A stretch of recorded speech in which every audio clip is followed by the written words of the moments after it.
Hi dear students, international എക്കണോമിക്സിൻ്റെ മറ്റൊരു ക്ലാസ്സിലേക്ക് എല്ലാവർക്കും സ്വാഗതം. കഴിഞ്ഞ ക്ലാസ്സുകളിൽ നമ്മൾ ഇൻ്റർനാഷണൽ എക്സ്ചേഞ്ച് റേറ്റുകളെ കുറിച്ചിട്ടാണ് പറഞ്ഞിട്ടുണ്ടായിരുന്നത് അല്ലേ. ഈ എക്സ്ചേഞ്ച് റേറ്റ് റെജീംസിൻ്റെ ഹിസ്റ്റോറിക്കൽ ബാക്ക്ഗ്രൗണ്ടൊക്കെ നമ്മൾ കഴിഞ്ഞ ക്ലാസ്സിൽ കണ്ടു കഴിഞ്ഞു.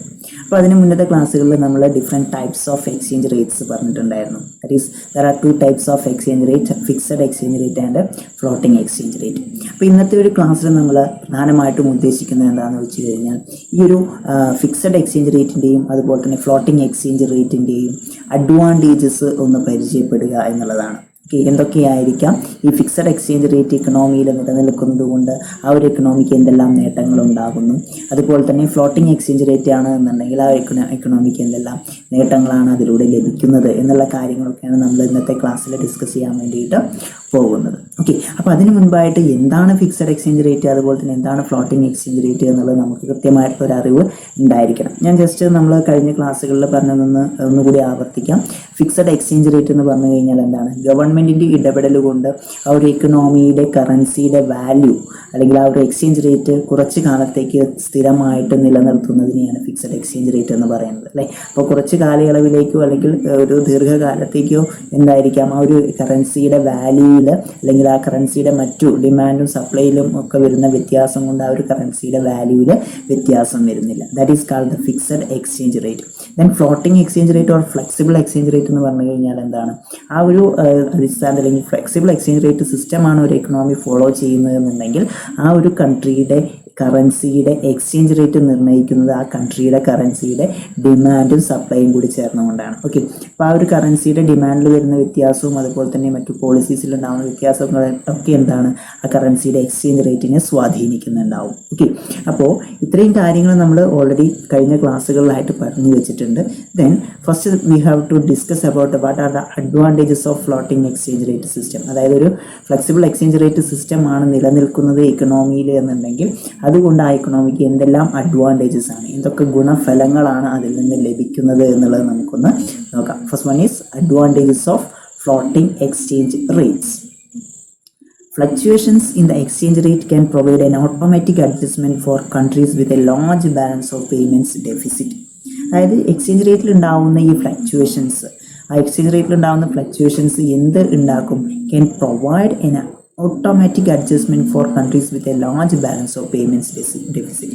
ബാലൻസ് ഓഫ് പേയ്മെൻറ്റ്സിൽ ഡെഫിസിറ്റിലുണ്ടാകുന്ന അല്ലെങ്കിൽ ബാലൻസ് ഓഫ് പേയ്മെൻറ്റ്സിൽ ഉണ്ടാകുന്ന ഡെഫിസിറ്റ്സിൽ ഒരു ഓട്ടോമാറ്റിക് അഡ്വാൻറ്റേജ് അല്ലെങ്കിൽ ഓട്ടോമാറ്റിക് അഡ്ജസ്റ്റ്മെൻറ്റ്സ് ഈ ഒരു ഫ്ലെക്സിബിൾ എക്സ്ചേഞ്ച് റേറ്റ് സിസ്റ്റമാണ് നിലനിൽക്കുന്നതെങ്കിൽ ഉണ്ടാവുമെന്നാണ് പറയുന്നത്. Okay, if an economy has a large deficit there is a new outflow of currency from the country. Okay, നമുക്കറിയാം എന്താ ബാലൻസ് ഓഫ് പേയ്മെൻറ്റ്സ് ഡെഫിസിറ്റ് എന്ന് പറഞ്ഞു കഴിഞ്ഞാൽ. ബാലൻസ് ഓഫ് പേയ്മെൻറ്റ്സ് ഡെഫിസിറ്റ് ഉണ്ടാവുക എന്ന് പറഞ്ഞു കഴിഞ്ഞാൽ ഇമ്പോർട്ട് കൂടുതലും എക്സ്പോർട്സ് കുറവാകുന്ന ഒരവസ്ഥ, അല്ലെങ്കിൽ എക്സ്പോർട്സ് ഏണിങ്സ് ഫോറിൻ കറൻസി അല്ലെങ്കിൽ ഫോറിൻ നിന്നുള്ള ഏണിങ്സ് കുറയുകയും അതുപോലെ തന്നെ ഈ ഔട്ട്ഫ്ലോ ഓഫ് ഡൊമസ്റ്റിക് കറൻസി കൂടുകയും ചെയ്യുകയാണെങ്കിൽ ബാലൻസ് ഓഫ് പേയ്മെൻറ്റ്സ് ഡെഫിസിറ്റ് ഉണ്ടാകുന്നുണ്ട്. അപ്പോൾ if an economy has a large deficit അല്ലെ, അതായത് ഇമ്പോർട്ട്സ് കൂടുതലും എക്സ്പോർട്സ് കുറവാകുന്ന ഒരു അവസ്ഥയാണ് നിലനിൽക്കുന്നതെന്നുണ്ടെങ്കിൽ there is a net outflow of currency from the country. അതായത് കറൻസിയുടെ ഔട്ട്ഫ്ലോ വർദ്ധിക്കുന്നതായിട്ട് അല്ലെങ്കിൽ കറൻസിയുടെ ഔട്ട്ഫ്ലോ വർദ്ധിക്കുന്നു എന്ന് നമുക്ക് പറയാനായിട്ട് സാധിക്കും. This puts downward pressure on the exchange rate, and if depreciation occurs, the relative price of exports in overseas markets falls. അപ്പോൾ ഇത്തരത്തിൽ എക്സ്പോർട്ട് കൂടുകയാണെന്നുണ്ടെങ്കിൽ കറൻസിയുടെ ഔട്ട്ഫ്ലോ വർദ്ധിക്കുകയാണെന്നുണ്ടെങ്കിൽ അത് എക്സ്ചേഞ്ച് റേറ്റിൽ കുറവുണ്ടാവുന്നതിന് കാരണമാകുന്നു. അതേപോലെ തന്നെ ഡിപ്രീസിയേഷൻ അല്ലെ, വാല്യൂ കറൻസിയുടെ വാല്യൂവിൽ കുറവ് സംഭവിക്കുന്നു. Then the relative price of exports is overseas markets falls. Relative price of exports അതിൻ്റെ ഭാഗമായിട്ട് തന്നെ അല്ലെങ്കിൽ എക്സ്പോർട്സ് ഏണിങ്സും അതിൻ്റെ ഭാഗമായിട്ട് കുറയുന്നതിന് കാരണമാകുന്നുണ്ട്. Okay, with the relative price of imports in the home market goes up. Relative price of imports in the home market goes up, making imports appear more expensive. This should help to reduce the overall deficit in the balance of trade, provided that the price elasticity of demand for exports and the price elasticity of demand for imports sufficiently high. അപ്പോൾ ഇവിടെ ഇത്തരത്തിൽ കമ്മോഡിറ്റിയുടെ പ്രൈസിൽ, import പ്രൈസിൽ കുറവുണ്ടാക്കുമെന്ന് നമുക്ക് അറിയാം അല്ലേ. അതായത് വാല്യൂവിൽ കുറവുണ്ടായി കഴിഞ്ഞാൽ നമ്മൾ ഇമ്പോർട്ട് ചെയ്യുന്ന കമ്മോഡിറ്റീസ് അല്ലെങ്കിൽ എക്സ്പോർട്ട് ചെയ്യുന്ന കമ്മോഡിറ്റീസിൻ്റെ പ്രൈസിൽ കുറവുണ്ടാകും. then the relative price of imports in the home markets goes up. അതായത് ഇമ്പോർട്ട് പ്രൈസ് വർദ്ധിക്കുകയും ചെയ്യും. ഓക്കെ, അപ്പോൾ ഇതിൽ this should help to reduce the overall deficit in the balance of trade provided that the price elasticity of demand. അപ്പോൾ ഇതിൽ import ചെയ്യുന്ന കമ്മോഡിറ്റിയുടെ price വർദ്ധിക്കുന്നു, അതേപോലെ തന്നെ എക്സ്പോർട്ട് ചെയ്യുന്ന കമ്മോഡിറ്റിയുടെ പ്രൈസിൽ കുറവും സംഭവിക്കുന്നു. അപ്പോൾ അത്തരത്തിൽ ഈ ഒരു കറൻസി അല്ലെങ്കിൽ ഈ ഒരു എന്താ പറയുക ഡെഫിസിറ്റ് അതെങ്ങനെയാണ് ഓവർകം ചെയ്യുന്നത്? To reduce the overall deficit in the balance of trade provided that the price elasticity of demand for exports and the price elasticity of demand for imports are sufficiently high. അപ്പോൾ ഇത്തരത്തിൽ വരുന്ന സമയത്ത് price elasticity of demand എന്ന് പറയുന്നത് എന്തായിരിക്കും? കൂടുതലായിരിക്കും. എക്സ്പോർട്സിൻ്റേതായാലും അതുപോലെ തന്നെ ഇമ്പോർട്ട്സിൻ്റേതായാലും പ്രൈസ് ഇലാസ്റ്റിസിറ്റി ഓഫ് ഡിമാൻഡ് കൂടുതലാവും. പ്രൈസ് ഇലാസ്റ്റിസിറ്റി ഓഫ് ഡിമാൻഡ് കൂടുതലാവുന്ന ആ ഒരു അവസ്ഥയിൽ എന്താണ് ഈ ഒരു ബാലൻസ് ഓഫ് പേയ്മെൻറ്റ്സ് ഡെഫിസിറ്റ് കുറയ്ക്കാനായിട്ട് സാധിക്കും. അപ്പോൾ ധാരാളം നമ്മുടെ എക്കണോമിയിലെ കമ്മോഡിറ്റീസ് കുറേയധികം കൺട്രീസ് ആവശ്യപ്പെടുന്നുണ്ട് എന്നുണ്ടെങ്കിൽ അവിടെ പ്രൈസ് ഇലാസ്റ്റിസിറ്റി ഓഫ് ഡിമാൻഡ് കൂടുതലായിരിക്കും അല്ലേ. അപ്പോൾ അത്തരം ഒരു അവസ്ഥയിൽ ആ പ്രൈസ് ഇലാസ്റ്റിസിറ്റി ഡിമാൻഡ് കൂടുതലായിട്ടുള്ള ആ ഒരു അവസ്ഥയിൽ എന്താണ് കമ്മോഡിറ്റീസ് ധാരാളമായിട്ട് മറ്റുള്ള രാഷ്ട്രങ്ങളിലേക്ക് എക്സ്പോർട്ട് ചെയ്യാനായിട്ട് സാധിക്കുകയും അതിൻ്റെ ഭാഗമായിട്ട് എന്താണ് ഈ ഒരു ഡെഫിസിറ്റ് കുറയ്ക്കാനായിട്ട് സാധിക്കുകയും ചെയ്യുന്നുണ്ട്. ഓക്കെ, അപ്പോൾ ഈ ഫ്ലോട്ടിംഗ് എക്സ്ചേഞ്ച് റേറ്റ് സിസ്റ്റം നിലനിൽക്കുന്നുണ്ട് എന്നുണ്ടെങ്കിൽ ഇത്തരത്തിൽ കമ്മോഡിറ്റിയുടെ ബാലൻസ് ഓഫ് പേയ്മെൻറ്റ്സിൽ ഉണ്ടാവുന്ന ഡെഫിസിറ്റ്, ആ ബാലൻസ് ഓഫ് പേയ്മെൻറ്റ്സിൽ ഉണ്ടാവുന്ന ഡെഫിസിറ്റിൽ എന്താണ് ഈ എക്സ്ചേഞ്ച് റേറ്റിൽ വരുന്ന ഫ്ലക്ച്വേഷൻസ് കൊണ്ട് എന്താണ് ഇല്ലാതാക്കാനായിട്ട് സാധിക്കുന്നുണ്ട്. ഇപ്പോൾ എക്സ്ചേഞ്ച് റേറ്റിൽ എന്താ പറയുക കുറച്ച് വ്യത്യാസം സംഭവിച്ചു വിചാരിക്കാം. ഇപ്പോൾ കറൻസിയുടെ വാല്യൂവിൽ തന്നെ കറൻസിയുടെ വാല്യൂവിൽ കുറഞ്ഞു എന്നാണ് നമ്മളിപ്പോൾ ഓൾറെഡി പറഞ്ഞിട്ടുണ്ടായിരുന്നത് അല്ലേ. കറൻസിയുടെ വാല്യൂ കുറയുന്നതിൻ്റെ ഭാഗമായിട്ട് കൂടുതൽ ആളുകൾ എന്താണ് ചീപ്പർ റേറ്റിൽ അവിടെ ലഭിക്കുന്നുണ്ട് കമ്മോഡിറ്റീസ് അല്ലേ. ചീപ്പർ റേറ്റിൽ ലഭിക്കുന്നത് കൊണ്ട് തന്നെ എന്താണ് അവിടെ ഇമ്പോർട്ട്സ് വർദ്ധിക്കുന്നു. ഇമ്പോർട്ട്സ് വർദ്ധിച്ചു കഴിഞ്ഞാൽ സ്വാഭാവികമായിട്ടും ആ കമ്മോഡിറ്റിയുടെ പ്രൈസസ് വർദ്ധിക്കുന്നു അല്ലേ. അപ്പോൾ അത്തരത്തിൽ പ്രൈസ് വർദ്ധിക്കുന്നത് എന്താണ് ഈ ഒരു ഡെഫിസിറ്റിൻ്റെ അല്ലെങ്കിൽ ബാലൻസ് ഓഫ് പേയ്മെൻറ്റ്സിൻ്റെ ഡെഫിസിറ്റ് കുറയ്ക്കുമെന്നാണ് പറയുന്നത്. That is the first advantage of floating exchange rates. Okay, then next advantage of the floating exchange rate is a second key advantage of floating exchange rate is that it gives the government monetary authorities flexible in determining interest rates. അതായത് ഗവൺമെൻറ്റിനോ അല്ലെങ്കിൽ monetary അതോറിറ്റിക്കും ആ ഒരു എക്കണോമിയുടെ interest rate നിർണ്ണയിക്കുന്നതിൽ ഒരു flexibility കൊണ്ടുവരാനായിട്ട് സാധിക്കുന്നു. അത് interest rate എങ്ങനെയാണ് ഡിറ്റർമിൻ ചെയ്യുന്നത്? ഈ ഒരു വാല്യൂവിൽ വരുന്ന വ്യത്യാസത്തിനനുസരിച്ച് ഇൻട്രസ്റ്റ് റേറ്റിലും വ്യത്യാസങ്ങൾ കൊണ്ടുവരാനായിട്ട് സാധിക്കുന്നുണ്ട്. Okay, this is because interest rates do not have to be set to keep in the value of exchange rate within predetermined bands. For example, when UK came out of the exchange rate mechanism in September 1992, this allowed a sharp cut in interest rates which helped the drag economy out of a prolonged recession. അപ്പോൾ ഈ exchange റേറ്റിൽ കുറേയധികം വ്യത്യാസങ്ങൾ അല്ലെങ്കിൽ വാല്യൂവിൽ കുറേയധികം കുറവ് സംഭവിച്ചു കഴിഞ്ഞാൽ ആ എക്കണോമി എന്താണ് റിസഷനിലേക്ക് അല്ലെങ്കിൽ മറ്റുള്ള സാമ്പത്തികമായിട്ട് കൂപ്പുകുത്തുന്ന ഒരു അവസ്ഥയിലേക്ക് നീങ്ങും അല്ലേ. അപ്പോൾ അത്തരത്തിൽ ഈ എക്സ്ചേഞ്ച് റേറ്റിലെ വ്യത്യാസങ്ങൾക്കനുസരിച്ചുകൊണ്ട് ആ ഒരു എക്കണോമിയുടെ ഇൻട്രസ്റ്റ് റേറ്റിൽ വ്യത്യാസങ്ങൾ വരുത്തി കഴിഞ്ഞാൽ ആ ഒരു റിസഷനിലേക്ക് പോകുന്ന ഒരു അവസ്ഥ ഇല്ലാതാക്കാനായിട്ട് സാധിക്കും. അപ്പോൾ ഇതിൽ പ്രധാനമായിട്ടൊരു എക്സാമ്പിളായിട്ട് തന്നെ പറയുന്നുണ്ട്. When the UK came out of the exchange rate, United Kingdom out of the exchange rate mechanism in September 1992 കാലയളവിൽ ഒരു റിസഷൻ പീരീഡ് അവിടെ എന്താ പറയുക കാണുകയുണ്ടായി അല്ലേ. This allowed a sharp cut in the interest rate which help to drag the economy for a recession. അവിടെ അത്തരത്തിലൊരു വ്യത്യാസം എക്സ്ചേഞ്ച് റേറ്റിൽ കുറവ് സംഭവിച്ച ആ ഒരു സമയത്ത് ആ ഒരു UK എക്കണോമി എന്താ ചെയ്തത്?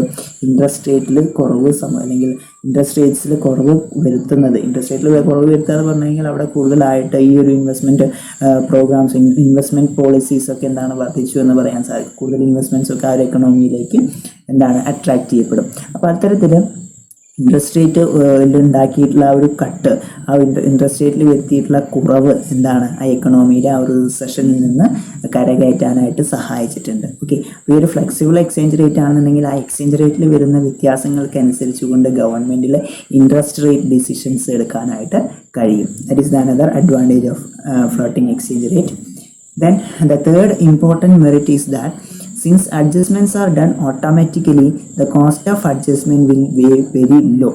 It removes all the bottlenecks associated with the frequent adjustment by the monetary authorities.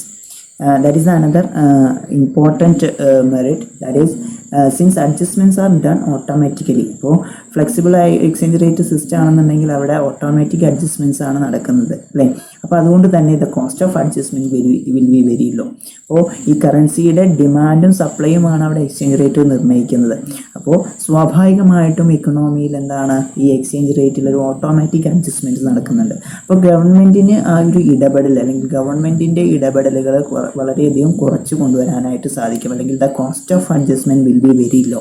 മറ്റുള്ള എക്സ്റ്റേണൽ അതോറിറ്റീസിൻ്റെ ആ ഒരു ഇടപെടൽ കൊണ്ട് ഈ എക്സ്ചേഞ്ച് റേറ്റിൽ പിടിച്ചു നിർത്തുന്ന ആ ഒരു അവസ്ഥയിൽ നിന്നൊക്കെ വ്യത്യസ്തമായിട്ട് ഓട്ടോമാറ്റിക് അഡ്ജസ്റ്റ്മെൻറ്റ് എക്കണോമിയിൽ ഈ ഒരു ഫിക്സഡ് എക്സ്ചേഞ്ച് റേറ്റ് സിസ്റ്റത്തിൽ നിലനിൽക്കുന്നുണ്ട്. അപ്പോൾ it removes all the bottlenecks of associated with frequent adjustments by the monetary authorities. അപ്പോൾ അതുകൊണ്ട് തന്നെ ഈ മോണിറ്ററി അതോറിറ്റീസിന് അവരുടെ ഈ ഒരു ഇക്കണോമിക് എഫിഷ്യൻസി അല്ലെങ്കിൽ സ്റ്റെബിലിറ്റി കൊണ്ടുവരും ഈ ഒരു ഫിനാൻഷ്യൽ എക്സ്ചേഞ്ച് റേറ്റിൽ ഈ ഒരു സെക്യൂരിറ്റി അല്ലെങ്കിൽ സ്റ്റെബിലിറ്റി കൊണ്ടുവരുന്നതിന് വേണ്ടിയിട്ടുള്ള കോസ്റ്റ് എന്താണ് കുറഞ്ഞ് കിട്ടുന്നുണ്ട്. That is the another important advantage of this flexible exchange rate system. Then advantages of fixed exchange rate system. മറ്റൊരു type of exchange rate system ആണെന്ന് പറഞ്ഞത് ഫിക്സഡ് എക്സ്ചേഞ്ച് റേറ്റ് എന്ന് പറയുന്നത്. That is what are the advantage of fixed exchange rate എന്നുള്ളത് നോക്കാം. ഈ fixed exchange റേറ്റിൻ്റെ advantage എന്ന് പറഞ്ഞു കഴിഞ്ഞാൽ എന്തായിരിക്കാം? ഈ ഒരു ഫ്ലോട്ടിംഗ് എക്സ്ചേഞ്ച് റേറ്റിൻ്റെ ഡിസഡ്വാൻറ്റേജ് ആയിട്ട് വരാം. Okay, then fixed rates provide greater certainty for exporters and importers, and under normally circumstances there is less speculative activity. Although this depends on whether the dealers in the foreign exchange markets regarded a given fixed exchange rate as a appropriate is credible. Sterling came under intensive. അപ്പോൾ ഇവിടെ ശ്രദ്ധിക്കേണ്ട കാര്യം എന്താണ്? പ്രധാനമായിട്ടുള്ള ഒരു advantage ആണ് ഈ ഒരു ഫിക്സഡ് എക്സ്ചേഞ്ച് റേറ്റ് സിസ്റ്റം എന്ന് പറയുന്നത് അല്ലേ. അതായത് ഈ ഒരു ഫിക്സഡ് ആയിട്ട് ഒരു ഇക്കണോമിയുടെ എക്സ്ചേഞ്ച് റേറ്റ് കുറേ കാലത്തേക്ക് ഫിക്സഡ് ആയിട്ട് നിൽക്കുകയാണെന്നുണ്ടെങ്കിൽ ആ ഒരു ഇക്കണോമിയുടെ ക്രെഡിബിലിറ്റി വർദ്ധിക്കുന്നു എന്ന് നമുക്ക് പറയാനായിട്ട് സാധിക്കും. വലിയ വ്യത്യാസങ്ങളൊന്നും അല്ലാതെ തന്നെ നിലനിൽക്കുന്നുണ്ടെങ്കിൽ അല്ല വല്ലാതെ വാല്യൂ കുറയുകയോ അല്ലെങ്കിൽ വല്ലാതെ വർദ്ധിക്കുകയോ ചെയ്യുന്ന ഒരവസ്ഥ ഇല്ല എന്നുണ്ടെങ്കിൽ ആ ഒരു ഇക്കണോമിയിൽ അല്ലെങ്കിൽ ആ ഒരു കറൻസിയിൽ എന്താണ് ആളുകളുടെ വിശ്വാസം വർദ്ധിക്കും. ഇപ്പോൾ നമ്മൾ ഡോളറൊക്കെ എടുത്ത് നോക്കിക്കഴിഞ്ഞാൽ ഡോളറൊക്കെ ഇത്രയൊരു വൻ ശക്തിയായിട്ട് അവിടെ നിലനിൽക്കാൻ കാരണം എന്തുകൊണ്ടാണ്? അതിൻ്റെ എക്സ്ചേഞ്ച് റേറ്റിൽ വലിയ വ്യത്യാസങ്ങൾ ചാഞ്ചാട്ടങ്ങൾ സംഭവിക്കുന്നില്ല. എപ്പോഴും ഏകദേശം ഒരു സ്റ്റേബിളായിട്ട് നിലനിർത്താനായിട്ട് സാധിക്കുന്നുണ്ട് അല്ലേ. അപ്പോൾ അത്തരത്തിൽ ഈ ഒരു കറൻസിയിൽ സ്റ്റെബിലിറ്റി അല്ലെങ്കിൽ ഫിക്സഡ് ആയിട്ട് നിലനിർത്താൻ കഴിയുന്നുണ്ട് എന്നുണ്ടെങ്കിൽ സ്പെക്കുലേറ്റീവ് ആക്ടിവിറ്റീസ് വർദ്ധിപ്പിക്കാം അല്ലേ. സ്പെക്കുലേറ്റീവ് ആക്ടിവിറ്റീസ് എന്ന് പറഞ്ഞു കഴിഞ്ഞാൽ എന്താണ്? ഊഹക്കച്ചവടമാണ് അല്ലേ. ഇപ്പോൾ കറൻസി എക്സ്ചേഞ്ച് മാർക്കറ്റിൽ ഇടപെട്ടുകൊണ്ട് ധാരാളം ലാഭം വാരുന്ന ആളുകളുണ്ട്. അപ്പോൾ ഈ വാല്യൂവിൽ വരുന്ന വ്യത്യാസങ്ങൾക്കനുസരിച്ച് കൊണ്ട് അവരുടെ ഇൻവെസ്റ്റ്മെൻറ്റ്സിലൊക്കെ വ്യത്യാസം വരുത്തിക്കൊണ്ട് വാല്യൂ കുറയുമ്പോൾ ഇൻവെസ്റ്റ്മെൻറ്റ്സ് കുറയ്ക്കുകയും അതുപോലെ തന്നെ വാല്യൂ വർദ്ധിക്കുന്നതിനനുസരിച്ച് എന്താണ് ഇൻവെസ്റ്റ്മെൻറ്റ്സ് ഒക്കെ വർദ്ധിപ്പിച്ച് അവർ മാക്സിമം പ്രോഫിറ്റ് ഒക്കെ ഏൺ ചെയ്യാറുണ്ട്.